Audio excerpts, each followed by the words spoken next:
Le thème de ce soir, c'est transformer et mandater. Quand je parle de la part du Seigneur, je fais beaucoup de définitions. Ne vous fatiguez pas. Parce que je pense que pour comprendre certaines choses, des fois, il faut comprendre d'où ça vient. Alléluia. Donc, je suis allé faire des recherches sur ce que ça voulait dire transformer puis mandater. Dans les dictionnaires, hein? Je ne suis pas aussi intelligente, bon, plus intelligente que vous. Vous pouvez trouver ça sur Google. Alors, comme le thème choisi, c'est transformer, mandater, ne soyez pas impressionnés par ce que je vais dire. Étymologiquement parlant, c'est dans Google. Le mot transformer veut dire rendre quelque chose différent. Ok? La faire changer de forme. Modifier, c'est ce que j'ai aimé plus que toutes les autres définitions que j'ai vues. Modifier ses caractères généraux. Une autre définition dit modifier de façon spectaculaire l'état physique, moral et psychologique de quelqu'un. Alléluia. Je peux répéter ça? Modifier ses caractères généraux, modifier les caractères généraux de quelque chose ou de quelqu'un. Modifier de façon spectaculaire l'état physique, moral, psychologique de quelqu'un. On peut aussi remplacer, transformer par arranger, changer, renouveler. Tout ça, c'est dans Google. Hein? On n'est pas encore dans la Bible. Renouveler, rénover, transmuter. Moi, je suis des gens qui sont beaucoup enseignés en regardant des films, des dessins animés et tout. Quand j'ai vu transmuter, là, ça m'a fait penser à quelque chose que je regardais quand j'étais enfant. Transmutation! Alléluia! C'était des acteurs dans le film, quand ils devaient aller sauver des gens, quand ils disaient transmutation, on voyait un pouvoir et puis changer des vêtements. Transformer, c'est donc transmutation. On va voir ça à la fin du programme. Alléluia. C'est ça qui m'a le plus, ce que j'ai retenu le plus. Et puis après, on a mandaté. Ça aussi, je suis allé chercher sur Google. Là, je suis même venu, je vais certainement impressionner quelqu'un. Mandater tire son origine du latin. Mandatum. Qui veut simplement dire... Ça impressionne quelqu'un? Mission, charge. Ça, c'est le fait de mandater, le verbe. Hein? Et puis maintenant, un mandaté, c'est quelqu'un à qui on confère le pouvoir d'agir au nom de quelqu'un d'autre. Alléluia. Celui qui est mandaté est agréé, accepté. Ça veut dire que celui qui l'envoie le regarde et dit, c'est bon, tu peux me représenter. Alléluia. C'est pas si compliqué que ça. Dis avec ma mandatée ce soir. Bon, j'avais dit qu'on était sur Google, maintenant, revenons dans la parole. Nous lisons dans 2 Corinthiens 5, 17. La Bible dit, si quelqu'un est en Christ, il est une nouvelle créature. Les choses anciennes sont passées, voici toutes choses sont devenues nouvelles. La Bible dit, si quelqu'un est en Christ, si quelqu'un est en Christ. C'est quoi être en Christ en soi? C'est trouver ses racines en lui. Vous savez, on peut dire que je suis sauvé, que le Christ m'a sauvé, il m'a changé. Mais si on n'arrive pas à trouver les racines en Christ, j'ai beaucoup aimé cette version de la parole qui dit en Christ. Si on doit le voir comme une image, c'est-à-dire que le Christ est comme ce grand vase et moi je suis à l'intérieur de lui. En réalité, lorsqu'on me regarde, ce n'est pas moi qu'on voit, on voit le Christ et moi je suis simplement à l'intérieur de lui. Alléluia. La parole est claire. La Bible dit si quelqu'un est en Christ, il trouve ses racines en lui. En réalité, on ne peut pas, si tu es en Christ, on ne peut pas te définir sans Christ. Il n'y a pas de moi. Si ça arrive que je sois même dans la présence de Dieu, que je prie, ne croyez pas que lorsque le Père m'entend, c'est parce que je crie fort. En réalité, s'il m'entend, c'est parce qu'il entend la voix de son Fils à l'intérieur de moi. Non, je veux rappeler à quelqu'un qu'en réalité, tu peux te maquiller, tu peux t'habiller d'une certaine manière, te présenter devant la face de Dieu. Et puis si le Christ n'est pas en toi, en réalité, il ne te voit pas. La seule manière qu'il peut te remarquer, c'est quand tu viens avec son Fils. Je suis en train de dire ces choses juste pour rappeler à quelqu'un qu'en réalité, ça ne sert à rien de te taper la poitrine et de te dire que je suis quelqu'un. Si même le Christ est mort à la croix, il n'est pas mort à la croix pour toi, il nous a rachetés pour Dieu. En réalité, si ce n'était pas par la grâce de Dieu, tu ne serais pas où tu es. Tu ne peux pas venir dire dans la présence de Dieu, je suis là, regarde ce que j'ai fait pour toi, j'ai passé du temps, j'ai abandonné ma vie pour toi. Mon frère, il y a quelqu'un qui l'a fait plus que ce que toi tu as fait. Et c'est à cause de lui que le Père peut ouvrir les cieux et t'entendre. Lorsque tu parles et que tu parles sans le Christ, c'est comme s'il entend des cymbales simplement qui font du bruit parce que tu n'as pas Christ. Alléluia. En réalité, quelqu'un qui est en Christ, je répète, c'est quelqu'un qui est enraciné en Christ. Si tu es un arbre aussi grand que tu sois, si les racines dans lesquelles tu es, ce n'est pas Christ, tu n'es rien. Alléluia. Je ne sais pas si je parle à quelqu'un ce soir. Alléluia. En Christ. Ce n'est pas le fait de le professer. Ce n'est pas le fait de déclarer que je suis en Christ qui fait de moi quelqu'un qui est en Christ. Mais ce sont les actes que quelqu'un peut voir. Je vais poser la question à une femme. Est-ce que quand quelqu'un te regarde, quelqu'un qui ne connaît pas Dieu, quand il te voit, est-ce qu'il voit Dieu? Question mark. En réalité, quelqu'un qui est en Christ devient un avec le Christ. On voit Jésus, on me voit. On me voit, on voit Jésus. Si on me regarde et qu'on ne voit rien de Christ en réalité, tu n'es pas encore arrivé. Si quelqu'un n'arrive pas à voir un seul trait de Christ en toi, mon frère, il faut reprendre la classe. Parce que tu n'as pas encore réussi l'étape qui t'a fait passer au niveau où on voit Christ à l'intérieur de toi. Alléluia. Dis avec moi, transformé. Je suis transformé. Est-ce que quand je te fais dire cette chose transformée, le mot là simple, tu crois que tu es transformé? Est-ce qu'on peut faire un exercice ce soir? Ce sont les femmes qui sont là, non? Est-ce qu'il y a une femme ici qui croit être transformée? Tu as déclaré après que j'ai dit, après que je t'ai dit à toi, dis avec moi transformé. Qui croit qu'il est transformé? Très bien. Tu le crois parce que je t'ai dit de le dire ou tu le crois parce que tu sais que tu l'es? Si tu as un miroir à côté de toi, après qu'on ait dit là, si ça peut mettre le téléphone, ouvre le téléphone, puis regarde ton visage si c'est transformé. C'est transformé?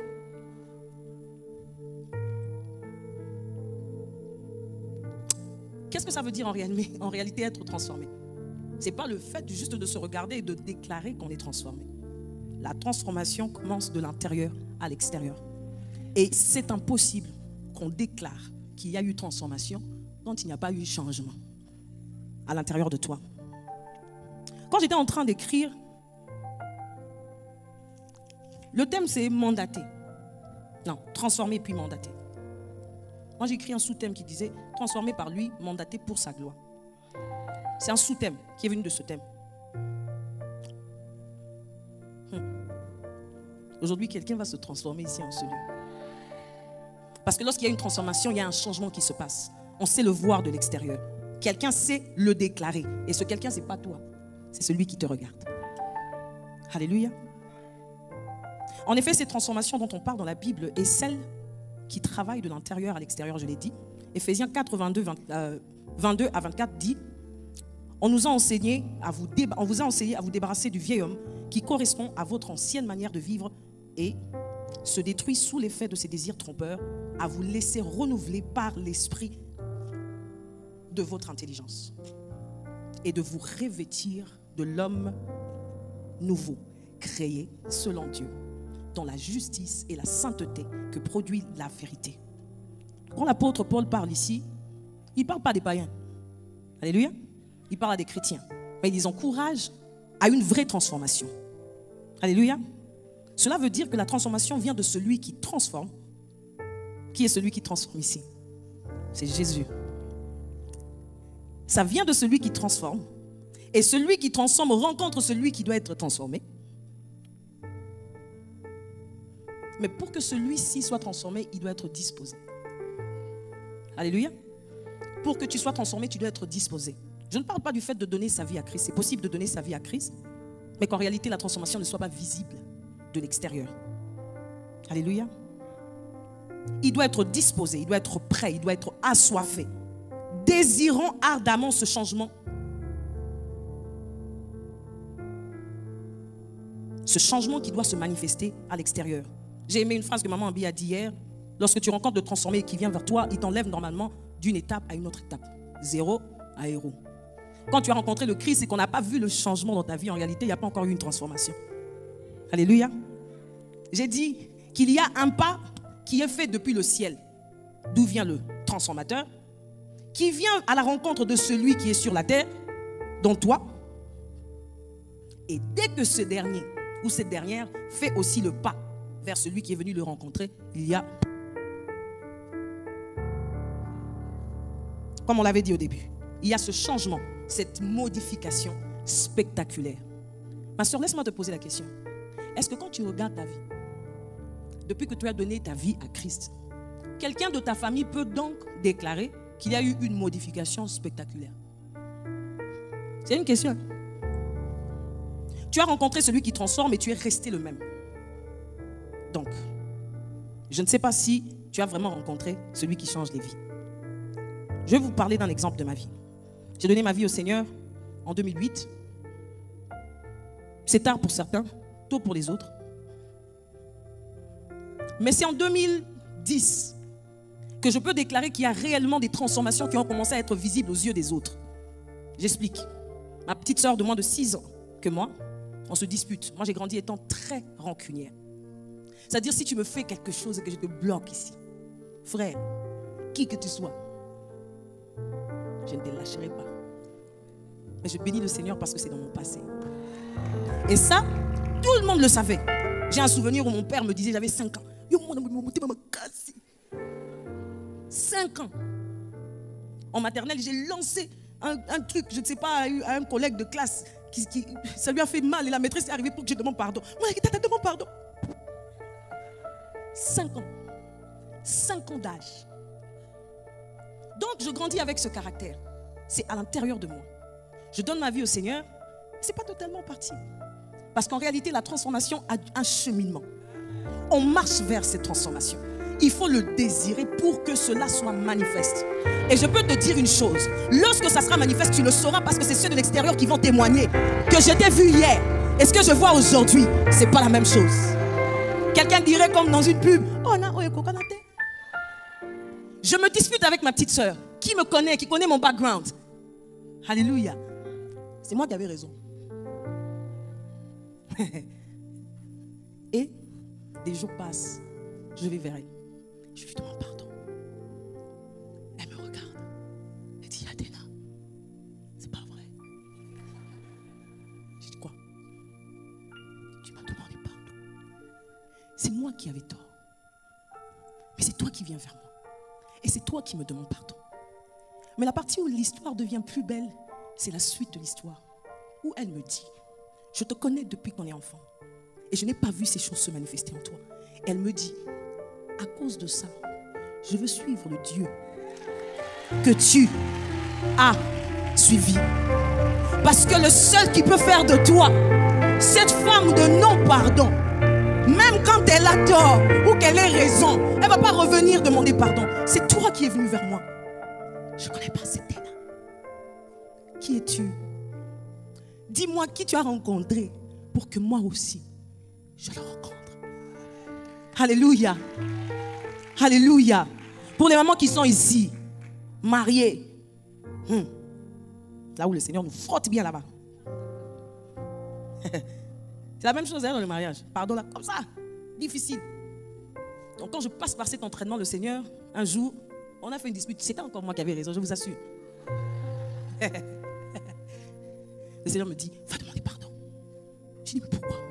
Tu as entendu ce qu'il m'a dit? Est-ce que tu as vu ce qu'il m'a fait? Discussion avec le Saint-Esprit me dit, rentre demander pardon.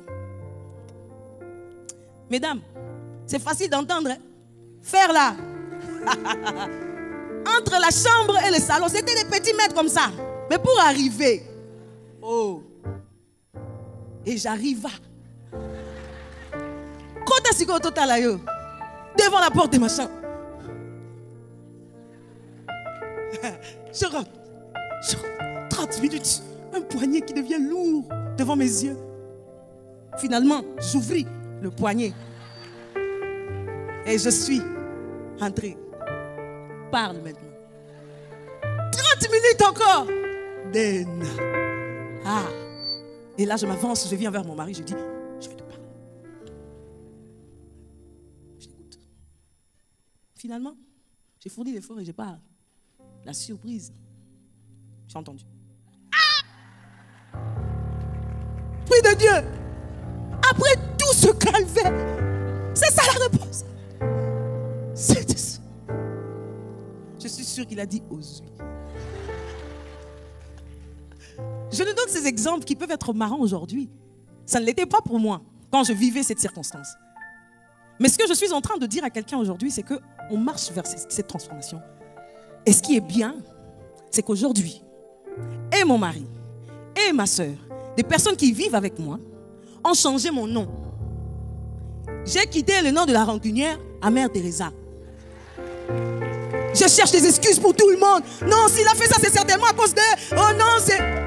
Toi, qui autrefois ne pouvais pas pardonner une simple phrase qui pouvait être dite avec simplicité de mots, mais tu étais tellement amer à l'intérieur que tu entendais simplement comme si... La transformation ne se révèle que lorsque les autres peuvent dire de toi. Quelque chose a changé. J'entends une femme à l'intérieur de son cœur dire, mais là tu es en train de nous parler de ton expérience. Qui connaît la femme samaritaine? Jean 4. La Bible me dit qu'elle allait puiser de l'eau. Elle a cherché une bonne heure parce qu'elle connaissait sa vie. Elle ne pouvait pas venir au puits quand tout le monde était là parce que sa vie était chargée. La Bible me dit ce jour-là, le maître de temps de circonstances passait et il s'est arrêté. Et il s'est arrêté là. Il lui a parlé. Après lui avoir parlé, ma Bible me dit qu'à la fin de toute chose, cette femme a dit, donne-moi alors de cette eau. Certes, la transformation est un passage qui demande à ce que tu passes étape par étape. Mais en réalité, si tu rencontres vraiment Dieu, lui-même dans sa personne, tu passes de zéro à héros et ça peut se faire en quelques petites minutes. Parce que ce que ma Bible me dit dans ce verset, c'est qu'après qu'il lui ait parlé, et ce que j'aime dans cette image, c'est qu'il ne lui a pas parlé simplement pour lui parler. Il lui a parlé de son passé. Tu as 5 maris, tu as eu 5. Après, il lui a dit, celui que tu as n'est même pas le tien. Il est entré dans son présent. Mais il ne s'est pas arrêté là. Il l'a introduit dans son futur.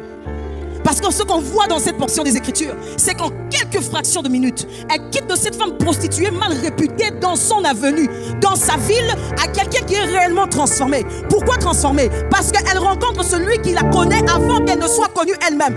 Elle rencontre celui qui la connaît pour qui elle est selon lui. Pourquoi c'est elle? Pourquoi ce jour-là? Pourquoi ce moment-là? Parce qu'il avait une histoire à écrire avec elle. Cette histoire a commencé en quelques fractions de minutes. Je sais qui tu es. Maintenant, je vais te dire qui je suis. La transformation demande à ce que celui que tu rencontres, qui est le transformateur, te révèle qui il est, te révèle qui tu es, et que tu te rencontres avec lui, et que vous devenez une seule personne. Parce que ma Bible me dit toujours dans Jean 4, qu'après qu'elle ait entendu Jésus parler, elle n'a pas seulement demandé de l'eau. La suite de l'histoire, c'est que cette femme qui fouillait la rencontre des hommes qui la jugeaient, a couru vers ces hommes pour leur dire, j'ai rencontré quelqu'un qui m'a dit ce que j'ai fait. La transformation demande à ce que tu sois désirant. Demandons à Dieu, rencontre-moi là où personne ne me voit. Afin que lorsque toi tu me vois, que moi je te vois, que nous nous regardons de gloire en gloire, que nous devenons une seule personne, pour qu'après ton passage, je cours vers ceux qui ne te connaissent pas, pour leur dire que j'ai rencontré l'alpha et l'oméga, celui qui m'a dit mon passé, mon présent, mais qui m'a aussi directement introduit dans mon futur. Alléluia. Je suis venu annoncer à quelqu'un ce soir,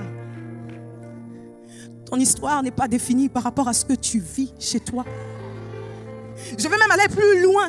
Ce n'est pas défini par rapport à toutes les phrases que tu as entendues les hommes, les femmes te dire dans les oreilles. En venant ce soir, le Seigneur me disait, je vais emmener mes filles à une vraie transformation qui va permettre à ce que leur famille dise, qui est cet homme que tu as rencontré? Présente-le-moi pour que je le voie. Parce que toujours dans Jean 4, la Bible me dit qu'après qu'elle est accourue dans la ville, elle a dit, j'ai rencontré un homme qui m'a dit qui j'étais. Elle a commencé à parler. Les gens lui ont tendu l'oreille. Revois l'image dans ta tête.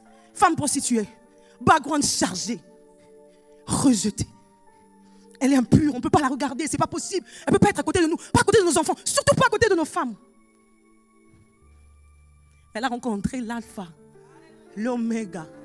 Et lui a dit, tu es ça, tu as fait ça, je te connais. Moi, je suis le Messie. Présentation, on devient un. Quand il devient un, elle court, elle va annoncer. Les gens lui donnent l'oreille, on l'entend. Mais encore plus, on dit, montre-nous ce type. C'est qui? C'est qui cet homme? Cet homme, c'est Jésus. Celui qui, lorsqu'il entre dans ta vie, ce n'est pas possible. Je répète, ce n'est pas possible. Ce n'est pas possible. Si jusque-là, depuis que tu as donné ta vie à Christ, tu n'as même jamais imposé les mains aux malades dans ta maison, tu n'es pas encore transformé. Parce qu'il a dit dans sa parole, voici les signes qui accompagneront ceux qui auront cru en mon nom. Alléluia. Aujourd'hui, je ne suis pas venu parler aux femmes. Je suis venu parler aux femmes esprits. Alléluia. Ah, je prie pour que si tu étais là et que tu venais à l'église par habitude, que tu prennes la décision de dire, ce que je te vois faire avec maman Abi, tu peux faire ça avec moi parce qu'elle a rencontré le même homme que j'ai rencontré. Ce que je te vois faire de la vie de la sœur Faveur, tu peux aussi le faire avec moi parce que c'est le même Dieu qu'elle a rencontré. Ce que tu fais dans la vie de la sœur Dena, tu peux aussi le faire dans ma vie. Ma famille peut aussi... Écoutez, quand on te pose la question à chaque fois, où est le Dieu que tu as choisi de suivre? Parce que tu ne peux même pas apporter ni une solution physique, ni une solution spirituelle dans ta famille. On te voit partir le matin à l'église, revenir chez toi à la maison, et puis les choses ne bougent pas autour de toi. Non. Alléluia. Alléluia. Est-ce que je parle à quelqu'un ce soir?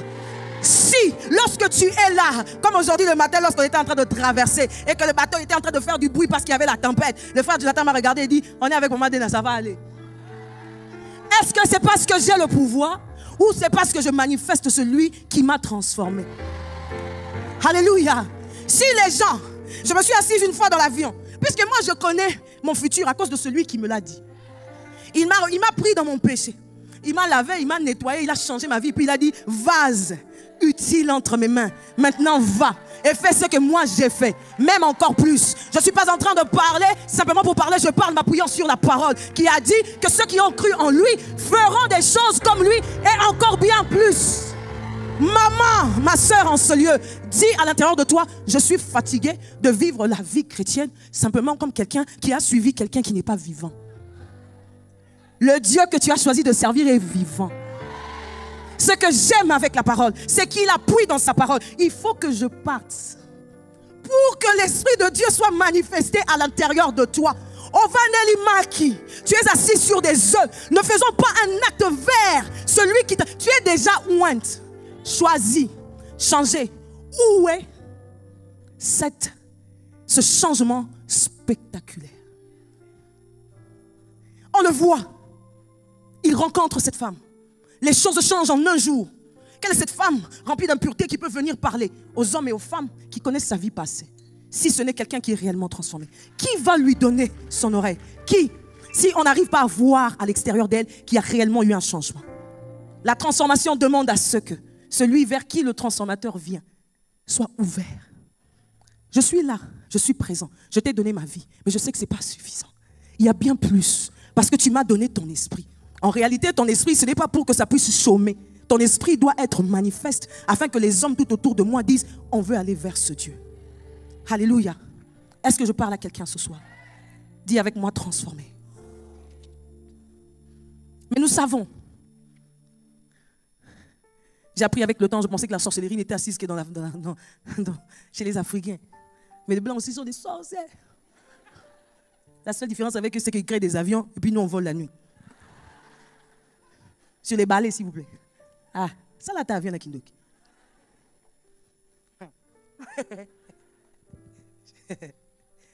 La transformation vers laquelle nous voulons partir peut rencontrer aussi des barrières.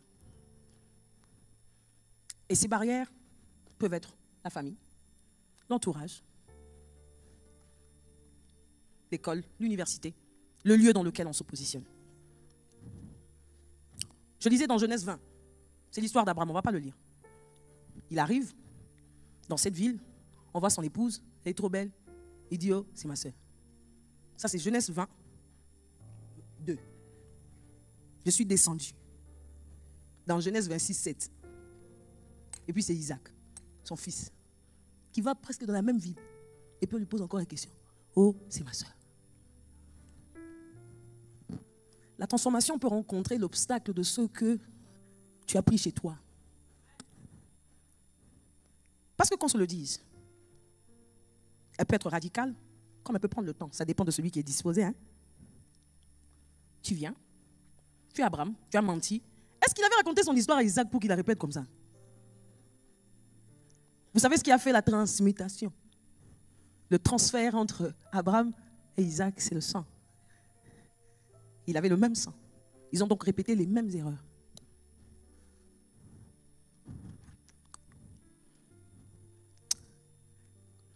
Mais ce que j'aime avec notre temps, nous vivons dans un temps de la grâce, c'est que ce que Abraham et Isaac ne peuvent pas dire, nous on peut dire. Mais est-ce qu'on peut quitter le lieu de le dire à le faire? Que ce n'est plus moi qui vis, mais c'est Christ qui vit en moi. Même quand la transformation rencontre les étapes de blocage venant de la famille, en réalité, je peux dire à ces obstacles, tu vois moi, je ne suis pas de cette famille-là.